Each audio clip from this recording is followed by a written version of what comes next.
पश्येमाक्षभिर्यजत्राः स्थिरैरङ्गैस्तुष्टुवांसस्तनूभिर्व्यशेम देवहितं यदायुः।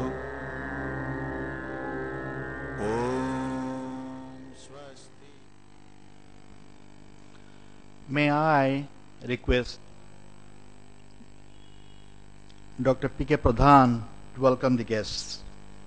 Ladies and gentlemen, I think this will be again and again told that please you are all welcome to Bhubaneswar, the city of temples.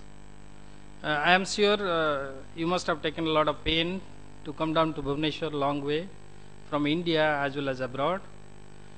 I hope that you will enjoy this day and it will be memorable for you. Now I may request Dr. B.K. Das, the Director of Kalinga Institute of Medical Sciences, to introduce the scientific program. I have been interacting with since morning, and I am again expressing my regret for the delay. I am just going to give a small outline of the scientific program of this conference. See, what Dr. Pradhan told is very true, what we are dealing about. I want just to add that the practice of medicine has changed. Earlier we are practicing so-called experience-based medicine. Now in the 20th century, particularly in Western countries, they practiced evidence-based medicine. And now in 21st century, we are practicing or trying to practice molecular medicine. We in India are a little away from that. At least we are trying to practice evidence-based medicine. And for evidence-based medicine, we need two different kinds of information. One is the morphological information of the organ, which we get from X-ray, ultrasound, CT, MRI. Then also we need functional information. How much blood is flowing through the heart muscle? How much blood is filtered in each kidney? So all these information cannot be obtained quantitatively by any other technique other than use of radioisotope. So that is our strength. If we want to practice evidence-based medicine, please remember, evidence-based medicine, we need the quantitative parameter of organ function, and that is given by use of radioisotope as we do in nuclear medicine. That is not all. We must also practice in India not only evidence-based medicine but also economy-based medicine. Our diagnostic process must be economical.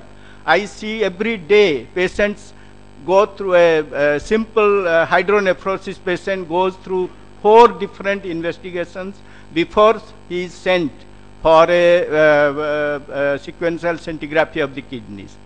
All the information, morphology, function, status of the subrenal obstruction, everything we can get from a single study, that is a DTPA study.